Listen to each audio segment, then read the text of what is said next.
2026 বিশ্বকাপ ঘিরে আরও ঘোলাটে হচ্ছে পরিস্থিতি।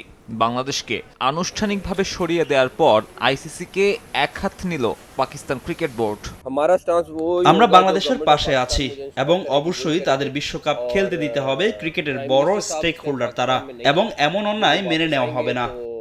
শুধু এক হাত নিল না, দেয়া হলো বিশ্বকাপ বয়কটেরও হুমকি। আইসিসির দ্বিচারিতার কঠোর সমালোচনা করে ভারতকে বাড়তি সুবিধা বন্ধের আহ্বান করলেন পিসিবি চেয়ারম্যান।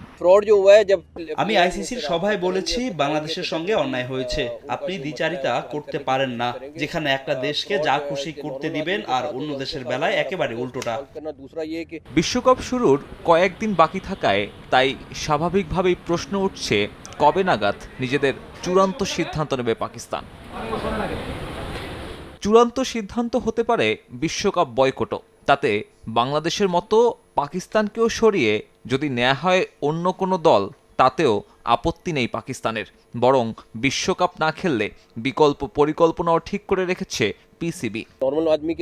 প্রধানমন্ত্রী ফেরার অপেক্ষায় আছি। তিনি যদি বলেন খেলবো না, দলকে নিয়ে আসুক আইসিসি, তবে সিদ্ধান্তটা পাকিস্তান সরকারই নেবে। সিদ্ধান্তটা আসতে দিন। আমাদের প্ল্যান এ, বি, সি আর ডিও আছে। পাকিস্তান কে লিয়ে, জার্নালিস্টों के लिए পিসিবির বিকল্প পরিকল্পনা কি তা নিশ্চিত নয়, তবে পাকিস্তান যদি বিশ্বকাপ বয়কটের পথেই হাঁটে, তাতে 2026 বিশ্বকাপ নিয়ে অনিশ্চয়তার রূপ নেবে চরমে।